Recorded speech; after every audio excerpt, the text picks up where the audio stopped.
Welcome back, everyone, to the Property Journey Podcast, episode 6, Roy. We're flying through them. Flying through them.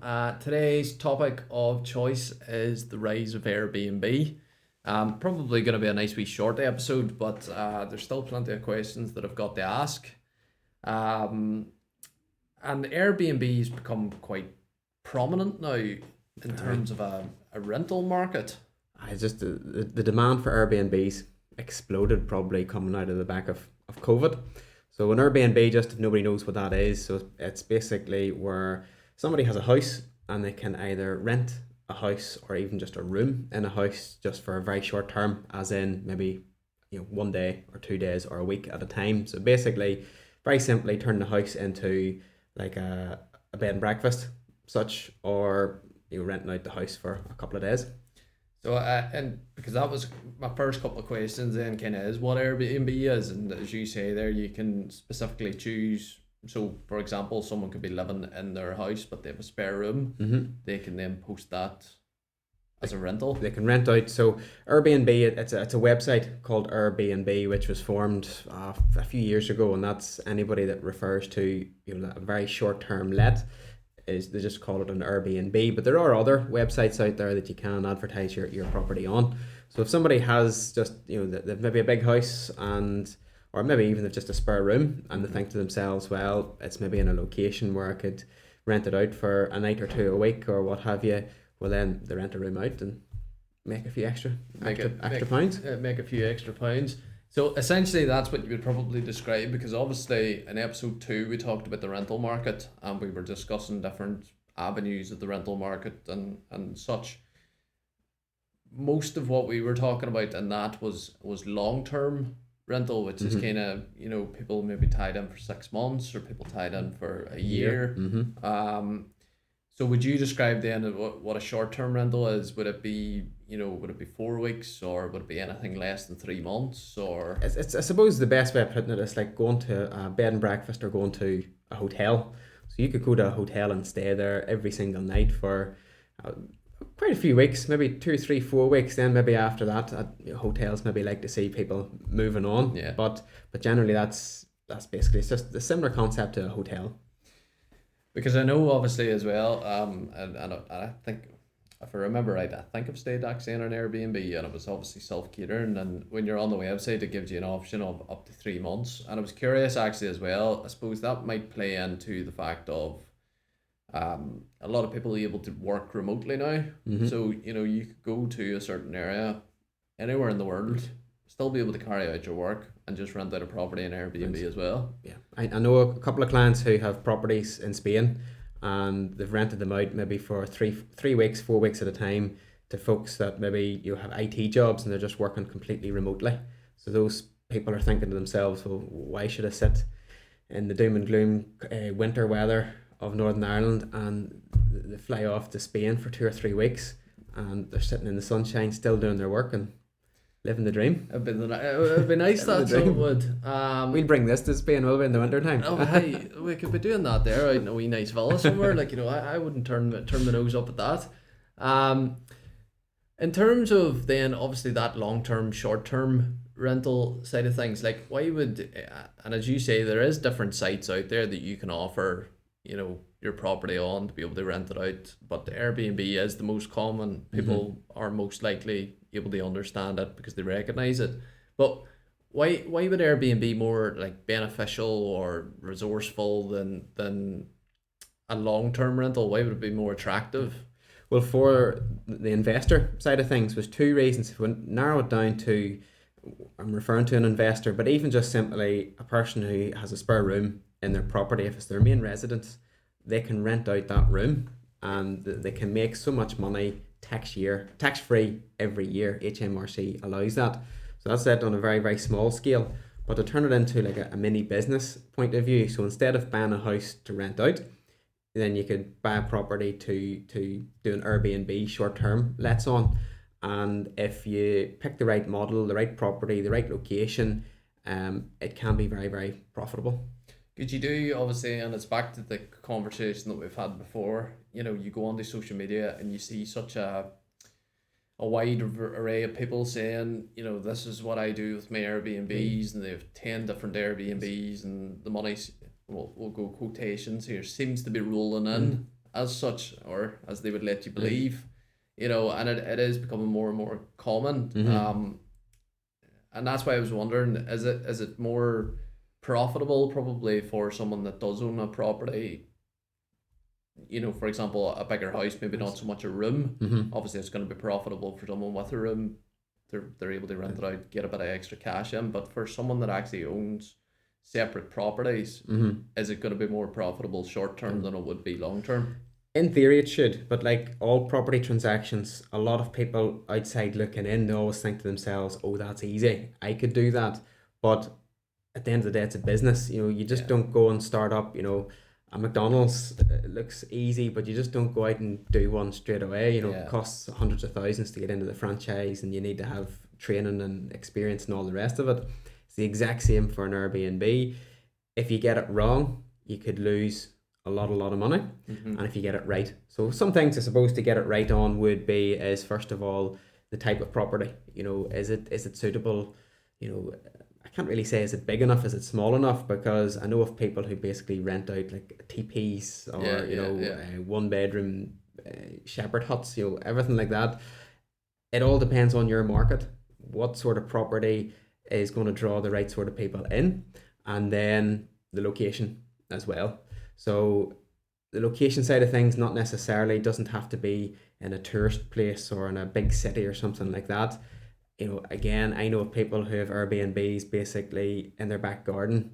You know, they have like a cabin, if you want to call it, in their back garden in the middle of nowhere, but they've got great views, it's a great setup, they've got a hot tub, they've got all the luxuries, and it's doing well for them. Yeah, and I suppose actually that's probably something that, you know, with the long-term rental, you're locked in for a contract of say 12 months. If you have an Airbnb and it doesn't rent out, you're not making any money. Yeah. You know, so I suppose yes, you could have it booked for 3 or 4 weeks out of the year, but it's not bringing in a yearly income either. You know, so it's finding that balance. If you are, that's, you know, as you say, where your location is, what type of property you're offering, and is people going to stay in it, and the demand. So a big example would be in some popular tourist areas throughout the north here in Northern Ireland.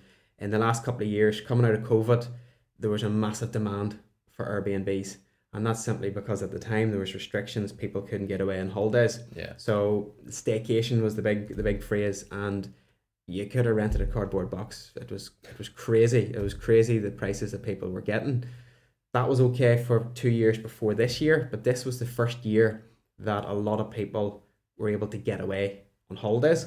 So there was a lot of those tourist areas saw a massive dive this year. So, you know, that's a typical example, knowing your market, maybe predicting that, because a lot of people were buying in maybe tourist areas over the previous year thinking, flip, I could make big money, big dollars at this. Yeah. And then this year, as you say, you know, where they thought the house was going to be rented all summer, maybe when he rented 4 or 5 weeks, so they maybe had to completely slash their rent to get the people in the door, and it may not have been as profitable for them as they had hoped for.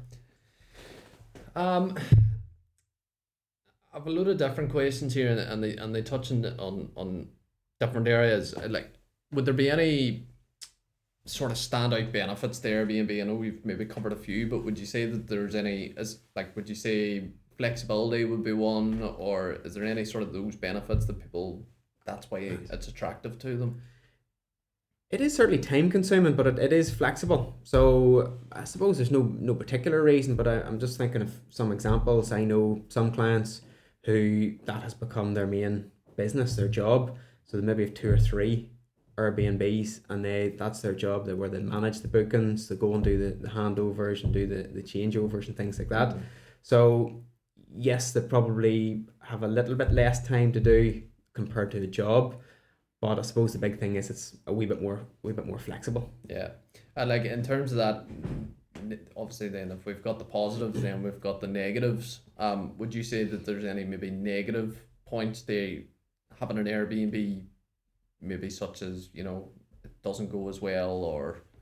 Well, the first thing jumping out at me would be compliance. A lot of people don't realize, if you have a mortgage on a property, you need to get consent from the mortgage provider to make sure that you're allowed to do it. Because normally banks, you buy with a buy to let mortgage, and that is buy to let, and that is to let out for a minimum of 6 months. Banks do not allow you to rent a room in your house, or to rent a house out for 1 or 2 days at a time. So you need to get permission there. Other compliance as well is, for instance, maybe get your certificate from the tourist board. I'd mentioned there about building extra structures at your property, maybe like a log cabin, things like that. You need to make sure, have you got building control, planning permission. You need additional insurances for it. And then the big risk with Airbnb compared to a short-term let. With a short-term let, you're renting to somebody who has rented for, or that's going to be renting for 6-12 months.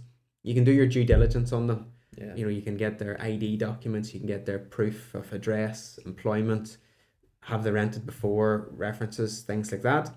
Whereas with the short-term lets, in very simple terms, you can't. It's like simply a hotel renting out a room to somebody, they have no clue about it, they're walking in, they're taking a massive risk. Yeah. Now that risk can be slightly reduced in that the likes of some of those websites, Airbnb, the guests that have been staying get rated by their previous hosts, so at least there should be a bit of a track record to go by.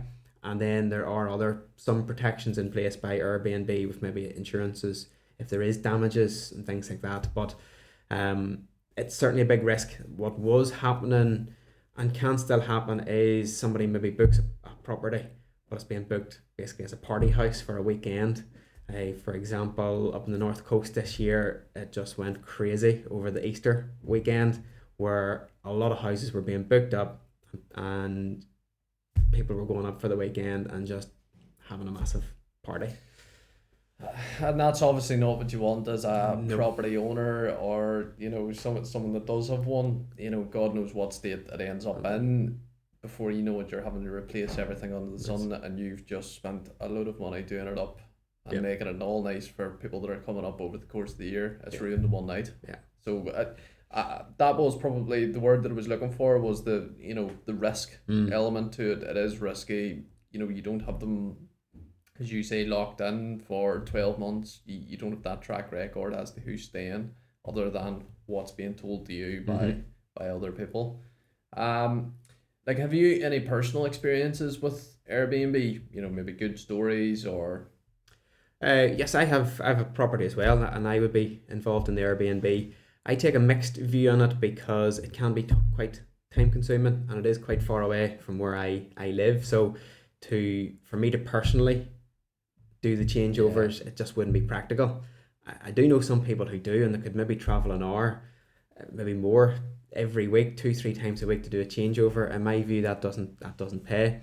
I've taken a balanced view in that, yes, I do some rentals or some lets myself through Airbnb, but I've also given it to a local agent in the area who specializes in short-term lets, not an estate agent who does the run-of-the-mill rentals. They specialize in short-term lets, so they're on the ground, they're doing the checks, they're doing the handovers, they're taking the phone calls, and basically they're doing a lot of the legwork to save me doing it. And would you say then, obviously, if in terms of that, the personal experience of having it seems relatively fine. Have you had any sort of horror stories where within your property there's been damage done, or have you been quite lucky so far? So far, as I say, I'm using a reputable company, and Causeway Coast and Rentals. I'll give them a plug. They're fantastic. Keith up there's absolutely, him and the team, they're absolutely brilliant. Anytime you email them, you phone them, everything is not a problem. They're straight on to get it sorted out for you. So far, no major problems. What I've found is definitely by using the likes of them, the caliber of the guest is certainly a lot higher. So you can see a big difference in the caliber, the type of guest that's staying. So there's a definitely higher caliber. And yeah, you get a few small breakages, maybe a glass or something broken, and a few wee things, a few extra marks and walls and things like that. But that's par for the course. You have to be prepared for that. Well, I was going to say that's kind of run of the mill stuff. You know, everyone can break a glass or something like that there. But as you say, you do hear sometimes these horror stories or whatever, as you say, that, you know, these parties are ongoing and before you know it, you know, you've got an Airbnb that's completely wrecked. But touching back on Causeway Coast and Rentals as well, and as you say, the clients that they've maybe been working with for years, and you know, as you say, if a new property comes on, they've maybe got a database of people that maybe want to try out a new property in that area, and continuously using those clients as well to stay, which is great. You know, for them to have such a solid client base, and for you as a property owner to be able to access that. Mm-hmm. To be able to have those people staying and knowing that your property's in safe hands as such. Yeah, I'm sure it's peace of mind. It's that, and it's just the convenience. You know, those guys come in, they have their own bed linen, their towels, they do those changeovers. It's run like a military operation. You know, the last guests have just simply left. Those guys are in, clean, changed over. It's immaculate. And as I say, any problems, the guests are speaking straight to Causeway Coast and Rentals. They're taking all the problems, fixing them. Now, when I say problems, generally there isn't much. It's maybe just, you know, maybe there's normally the Wi-Fi. The Wi-Fi's maybe stopped working, or how do I do this, or how do I do that. So generally there's not too many queries, thankfully. Yeah. So I suppose when you think about it as well, like, what would the impacts of Airbnb be to local economies or communities? And, you know, as you say, maybe in the North Coast, it's become more common for Airbnbs, which is good to a certain extent during high season. Mm-hmm. But I suppose it can be quite detrimental in lower seasons because there's less people going. Yeah. And houses are sitting empty. I take a balanced view on it, you know, and I always like to see, you know, both sides of it. So the pros of it is it can encourage a lot more tourism in an area, which then promotes, you know, more spending and things like that. A bit more activity about an area as well. But as you say, in the low seasons, then it can mean places are a lot more quieter. But the big impact it can have is the local residents then are struggling to actually find somewhere to rent. Yeah. Because maybe those types of properties are being bought up by investors to rent out.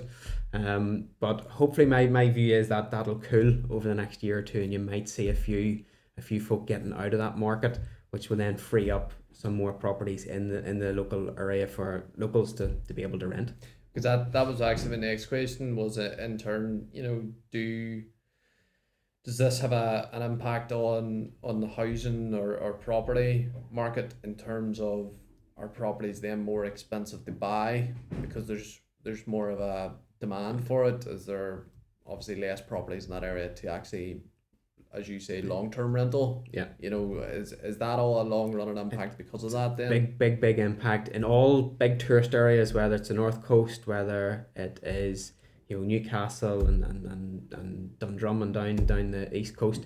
It's all happened over the last couple of years, where there's just been a lot of investment by investors, people either wanting to buy a holiday home or to rent out as a Airbnb, and it's just really forced the prices up massively, and the locals cannot afford to buy. Like, there was a news report probably maybe 2-3 months ago about this in the North Coast, where certainly, you know, the locals are really at their wits' end. Mm-hmm. And that's, like, I suppose you could turn around and say, you've got a property up there, you know, you're kind of adding to that, and I'm not putting it against you, but some people could very well easily turn around and say that, but it's a difficult situation as well, because, you know, I suppose it's no different to buying a caravan and putting a caravan on a caravan park. Yeah. You know, instead you're just buying a brick and mortar property. We've now got it. Mm-hmm. And, you know, 9 times out of 10, as you say, people are using it as a holiday home. They're maybe going up every other weekend. They're maybe spending 32 weeks out of the 52 in the year that they're spending at the weekends. That's where they're going, holiday season. And when they're not going, that's the time that they're renting it out to cover the mortgage, basically. Yeah. Well, from my point of view, I've been up in the North Coast almost 10 years now. So Well, you're basically a local now, anyway. well, Then. almost. No, it's a fair point to make. I'm not on a complete commercial basis, so I would rent it out probably occasionally, not as much as I could, simply just to cover a few bills and to keep, particularly in the winter months, it keeps the house aired and warmed. But everybody around me, I know all the neighbours, so whenever I do go up there, I am out chatting to them, and I'm very, very cautious as to renting it out because I know the neighbours, it's respectful to them that I'm making sure that nobody's in partying and wrecking the place. It's a disturbance to them. So, that's why I'm very cautious as to who it's rented out to, and the frequency isn't that much. Yeah. Oh, that's fair enough. And property management is actually then obviously where we're coming back on to. That was one of the other questions that I'd noted down. In terms of property management, and this is probably more from an investor point of view, are there costs cheaper for a short-term rental or a long-term rental, in terms of having someone manage your property? As you say, it's quite time consuming. So, is there different costs involved then in terms of that management side? The costs are considerably higher, because if you can imagine the cost for renting, or for managing, a long-term let, the agent is just collecting rent every month and taking 1-2 phone calls in a month. That's about the height of it. Whereas for a short-term let like an Airbnb, somebody could go in only for 2 days or 3 days at a time. As soon as they go out, you have to organise cleaners, you have to organise the bed linen and all to be changed. So there's a lot to be involved in it. There's a lot of phone call inquiries. People may be phoning up saying, what about this date? What about that date? How much is it? So it's very, very labour intensive for an agent, and quite rightly so. They have to charge for it. And I suppose that boils back down to kind of where, as an investor, you want to be in terms of, do you charge a high price? And this is me talking about a long-term rental now. If you charge a high price or whatever, you might have a higher turnover. People maybe don't want to stay, those types of things. Or if you charge a more reasonably lower price, you might get someone in, everything's happy days, you tick along and you make the money. It's quite similar with short term then. You can charge a price, but someone's maybe only going to stay 1 or 2 nights. You have to take all those costs out, and before you know it, you're maybe left with a little bit. It's an investment, and like all investments, the higher the risk, the higher the reward, but also the higher the risk, the higher the possibility you're going to lose money on it. So in Airbnbs, yes, you're taking on a higher risk. You could get more money, but if it doesn't work out well, then you could lose a lot of money. It's back to as we say, the whole risk attitude and how your attitude to risk is then. And probably one of the last questions that I've got then is there's clearly must be an impact as well in terms of hotels and traditional B&Bs as well. You can go and book a property, probably not actually meet anyone, pick the keys up, you're in, and 2 days later, 3 days later, you're back out. Would you say that there is a big impact on local hotels? Some people prefer to just stay in a hotel, go down in the morning, get their buffet breakfast, everything's laid out for them, they get their linen changed every night, all that kind of stuff. Some people prefer that, others are moving more in the direction of Airbnb. Can't say I've done any research into it, and I certainly have no data to back it up. I would say maybe a few years ago there could have been an impact, maybe before COVID.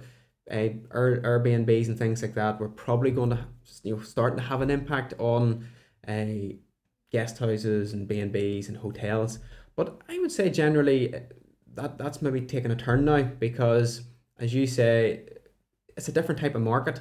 Generally Airbnbs are maybe generally a wee bit more cost effective, so you're hitting a market there for lower budget people. Whereas in a hotel, people are going to a hotel for the likes of the personal service, they're being meted, they're greeted, they're being dealt with, they're having the restaurants, they're having the leisure facilities, basically all on site. And to me, it must be doing well, because there's new hotels being opened up quite regularly. So there must be certainly an increased or continued demand. I suppose it's back to the whole of what your expectation is, what you're kind of looking for, and what you're tailoring yourself to the market. Obviously, if you're going up with maybe 2 or 3 kids, for example, would maybe be easier to book an Airbnb. You've got maybe a kitchen in the property. You can just go out to the shop or whatever, get the groceries in. Yeah. When the kids are hungry, you can feed them there and then. Yeah. The hotel, you might struggle with that. You're having to wait on someone obviously in a restaurant or a bar or whatever it happens to be. Yeah. And it's back down to probably personal preference. I think the interesting part for me is the vast array and choice that's on Airbnb. Mm-hmm. As you say, you can go from booking a single room somewhere, maybe in a flat or someone's house, whether it's in a major city, wherever it happens to be. As you say, there's TPs and different things where pods, for example, are a big business now. Trying to even think what the name of those types of places are. Glamping. Glamping pods, that those sides of things, right up to, major houses essentially, 6, 7, 8 bedrooms in them. It's quite a vast array of stuff that's on it that you maybe wouldn't get traditionally. Yeah. Would it be right in saying that in a summary? There's a property for all types of needs. Like for instance, there used to be, I don't know if it's still available now, but there used to be a massive mansion of a house down Carlingford direction where it was very popular, where hen parties went for the weekend. So that was hen parties of maybe 8, 10 girls, and a chef was brought in, and they just had that full experience of luxury for a weekend. And likewise, you could have somebody that has a wee pod in a field in the middle of nowhere that basically squeezes 2 people in. You can't turn around, but at the same time, it's got maybe lovely views, or it's just idyllic, and people want it. Overall then, I suppose that probably covers it, in case we end up getting too deep into it. But do you have any other points to make, or maybe a quick summary about it in terms of maybe from an investor point of view, or someone that maybe owns a short-term rental? Would it be back to kind of just very simply, do your homework. Don't jump into it. Just don't assume because you hear somebody else saying, oh, they have a house and they're making loads of money, you're going to do it as well. Normally, if somebody's making money, it's either by fluke or they've done their work and therefore they deserve that. Don't just simply think that you can jump in and do it. Do your homework. For instance, supply and demand. Where are you thinking about buying? How much is it going to cost to buy? How much are you going to be able to get a night for it? How many nights are you going to get rented in the year? And ultimately, is there demand in that area? Don't pick an area that there's loads and loads of houses already to rent out, because then that means yours has to be really, really good. Yeah. Some people then in those scenarios, maybe if they start to struggle, they start dropping their price a wee bit, but all you're doing is just racing to the bottom. So very simply to summarize, do your homework. Yeah. Thank you very much, Roy. Thank you, Chris. That should be everything to do with Airbnbs. I don't know if we could cover much more. I'm sure we probably could if we really wanted to, but no, there's plenty of information there. And it's good to know it's a different avenue for some people. Some people, again, don't think of it. They maybe just think of a traditional long-term rental and not moving into the short-term rental market. But again, it's back to personal choice, what your attitude to risk is, and how you see going forward. But looking forward to the next episode. Thank you very much, everyone, for tuning in. Thank you.